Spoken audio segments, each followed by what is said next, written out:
El teorema central del límite o del límite central es posiblemente el concepto más importante de la teoría estadística. Sus consecuencias se extienden a la estimación de intervalos de confianza, contrastes de hipótesis y cálculo de tamaño de muestra previo a la realización de un estudio.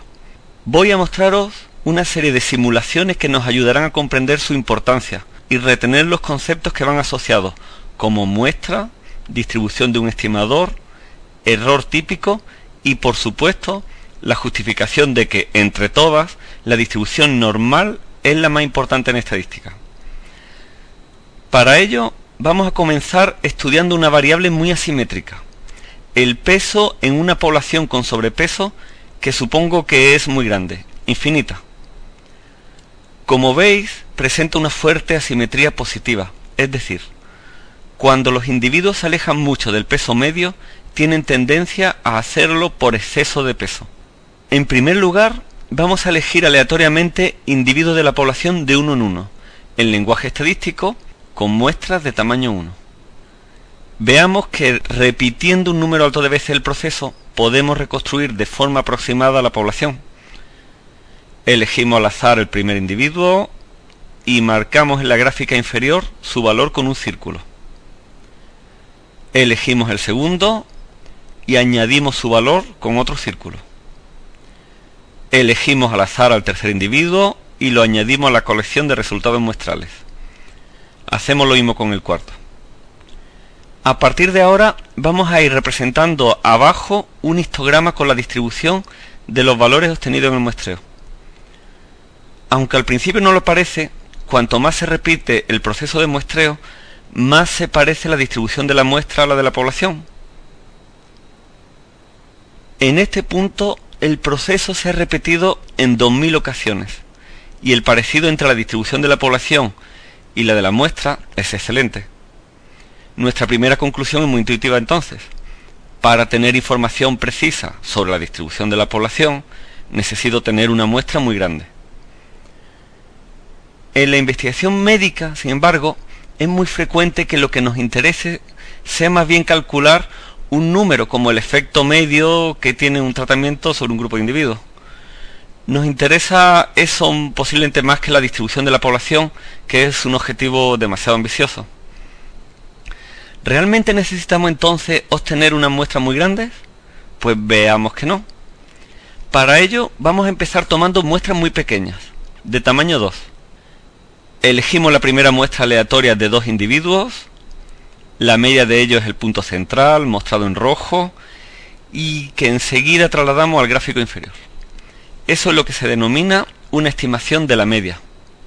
Es una variable aleatoria. Observad que si elijo una nueva muestra aleatoria, la siguiente estimación de la media es un valor diferente. Lo anoto en el gráfico inferior y vemos que no coincide. Lo repetimos de nuevo y por supuesto nos sale siempre un valor diferente en cada ocasión. Es un proceso aleatorio. La media de cada muestra es variable aleatoria. Esta variable aleatoria se llama estimador de la media. Por ser una variable aleatoria debe tener una distribución. ¿Cuál es? Repitamos el muestreo un número alto de ocasiones y descubrámoslo. Observad que no se obtienen observaciones muy extremas, pues para ello haría falta que las dos observaciones con las que se forma la muestra sean extremas. Es decir, las medias muestrales toman valores más moderados, se agrupan de forma más compacta con respecto al centro. ¿Veis? Aunque solo he tomado muestras de tamaño 2, están mucho más cerca una de otra que los datos de la distribución original. Os he marcado en azul como referencia una distribución normal con la misma media y desviación que la de los datos de la gráfica inferior. Veis que tiene cierto parecido, aunque no demasiado. No debería esperar mucho más. Estoy usando estimaciones de la media basadas en ridículas muestras de 2 elementos. Vamos a hacer algo más realista. Consideremos muestras aleatorias de 10 individuos y calculemos su media. Aquí el cambio será notable. Primera muestra. Calculamos la media y la anotamos en la zona inferior. Repetimos el proceso y obtenemos una nueva estimación aleatoria. Cada estimación es el resultado de un proceso aleatorio y por tanto la media muestral es una variable aleatoria. Así repetimos el proceso un número alto de veces y vemos que ahora cada resultado es muy parecido a los anteriores. ha disminuido la variabilidad al aumentar a 10 el tamaño de muestra. Aunque arriba en la muestra podamos obtener observaciones extremas, la media de cada muestra, que es lo que hay abajo, siempre ofrece resultados similares. Y lo que es más importante, la distribución de la media de las muestras se parece mucho a una distribución normal. Esta es la razón fundamental de por qué es tan importante la distribución gaussiana en ciencias experimentales.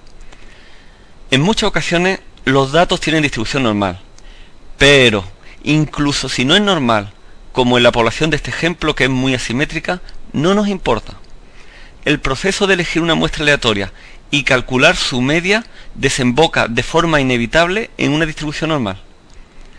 Bien, pues esto es lo que afirma el teorema del límite central. La distribución de las medias de las muestras se acerca a una distribución normal cuando el tamaño de las muestras se hace grande. Además, la media de esta distribución es la misma que la de la población. Un concepto importantísimo que aparece es el de error típico o error estándar. Llamamos así a la desviación del gráfico inferior y que está representado como la distancia que va desde el centro hasta el punto de inflexión de la curva gaussiana. No lo confundáis con la desviación típica, que eso es una medida de la dispersión en la gráfica superior. El error típico es una medida de la dispersión de la gráfica inferior. Mucho cuidado con esto porque es fácil confundirlos. Error típico con desviación típica, no son lo mismo. El error típico disminuye conforme aumenta el tamaño de la muestra. Tengo interés en mostraros muestra de tamaño 30. Cuando leáis un artículo de investigación médica, veréis que cuando no se está seguro de que la distribución de la variable en estudio sea normal, casi siempre las muestras tienen más de 30 individuos. La razón es porque desde luego quieren tener un error típico pequeño, y porque además se busca que la distribución del estimador sea normal, aunque los datos de la población de la que se extraen no lo sean. Así se puede aplicar la teoría clásica estadística que está basada en ella. En este caso, el error típico, al estar basado en muestras de tamaño 30, es raíz de 30 veces inferior a la desviación de los datos originales. Esto es otra de las consecuencias del teorema del límite central. El error típico de la estimación disminuye con la raíz cuadrada del tamaño de la muestra. ¿Qué significa eso? Eso significa que, como es casi normal la distribución de la media estimada, estamos seguros que el 95% de las medias muestrales no deben alejarse de la media real en más de 2 veces esta cantidad. Por tanto, el error típico es una medida de la precisión en el estudio.